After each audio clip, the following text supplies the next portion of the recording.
Last year ഞാൻ ലാലേട്ടനെ കുറിച്ചിട്ട് ഇങ്ങനത്തെ ഒരു വീഡിയോ ചെയ്തിരുന്നു. സിമിലർലി ലാസ്റ്റ് ചെയ്ത കുറച്ച് സിനിമകളെ കുറിച്ചിട്ടും കുറച്ച് കാര്യങ്ങളും പറയാനും വേണ്ടിയിട്ടാണ് ഇന്നത്തെ video. So let's get started. Vaaliban ഒരു ഗംഭീര സിനിമയാണെന്നൊന്നും ഞാൻ പറയില്ല, പക്ഷേ എനിക്ക് അതൊരു മോശം സിനിമയായിട്ടൊന്നും തോന്നിയിട്ടില്ല. ആർട്ട് ഡയറക്ഷൻ, സിനിമാറ്റോഗ്രഫി, പ്രശാന്ത് പിള്ളയുടെ മ്യൂസിക് ഡയറക്ഷൻ, ഓഫ്കോഴ്സ് ലാലേട്ടൻ്റെ പെർഫോമൻസ്, ഇതെല്ലാം ഇഷ്ടമായിരുന്നു. അതിൽ ഇഷ്ടമാവാതിരുന്നത് തേർഡ് ആക്ട് എടുക്കുമ്പോഴുള്ള കാര്യത്തിലാണ്.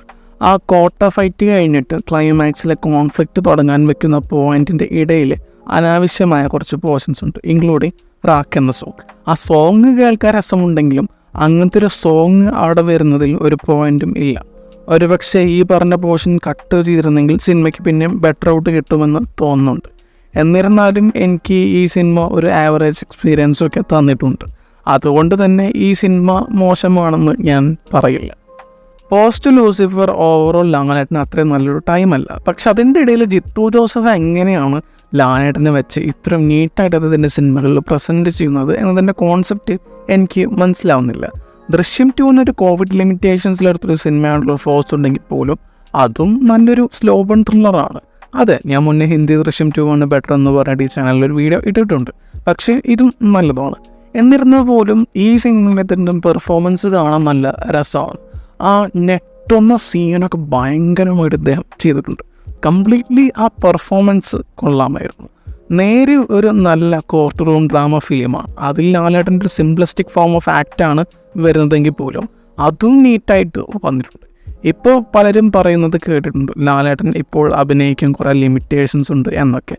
പക്ഷേ ഈ സിനിമകളിലൊന്നും ആക്ടിൻ്റെ കാര്യത്തിൽ എനിക്ക് അങ്ങനത്തെ ഒരു സംഭവം തന്നെ തോന്നിയിട്ടില്ല.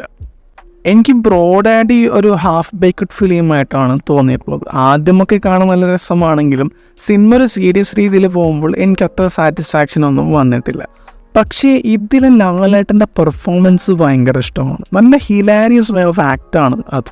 ഫോർ എക്സാമ്പിൾ, ആ ടവൽ പിടിച്ചിട്ടുള്ളൊരു ഓട്ടമുണ്ട്, അത് പൊളിയായിട്ട് ചെയ്തിട്ടുണ്ട്. പിന്നെ എയർപോർട്ട് സീനിൽ കഴിഞ്ഞിട്ടുള്ള സെഗ്മെൻറ്റും ഈശോക്ക് വേണ്ടി പ്രൊപ്പോസലായിട്ട് പോകുന്ന സീൻസിലൊക്കെ നല്ല രസമാണ്. In terms of comedy totally score ചെയ്യുന്നുണ്ട്. ഇദ്ദേഹം ഇടയ്ക്ക് വല്ല കോമഡി സിനിമകളൊക്കെ ചെയ്താൽ നല്ലതാവും. നന്ദകിഷോറിന് വൃഷഭ എന്ന സിനിമയുടെ പേരിൽ എന്തിനാണ് ഡേറ്റ് കൊടുത്തതെന്ന് എനിക്ക് അറിയില്ല. കാരണം അദ്ദേഹത്തിൻ്റെ ഫിൽമോഗ്രഫി ഫോളോ ചെയ്തപ്പോഴൊന്നും എനിക്ക് അത്ര വേർത്തി സിനിമകളൊന്നും കിട്ടിയിട്ടില്ല.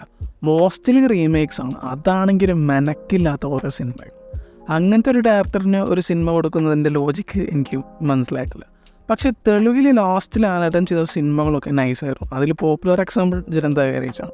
ആക്ഷൻ മെറ്റീരിയലായിട്ടൊരു ഹീറോ അവിടെ ഉണ്ടാകുമ്പോൾ പോലും സത്യം എന്ന ക്യാരക്ടറായിട്ട് വരുമ്പോൾ ഇടയ്ക്കുള്ള ഡിസപ്പോയിൻമെൻറ്റ് കാണിക്കുന്നതിൻ്റെ ആക്റ്റും ഒക്കെ രസമാണ്. ജൂനിയർ NTR വന്നിട്ട് പവർഫുൾ ഡയലോഗായിട്ട് മുന്നിൽ വരുമ്പോൾ ജസ്റ്റ് ഐ കോണ്ടാക്റ്റും വെച്ച് ഒരു ചിരിയും വെച്ചും അതിനെ നേരിടുന്ന അദ്ദേഹത്തിൻ്റെ അഭിനയം കാണാൻ നല്ല ഇഷ്ടമാണ്.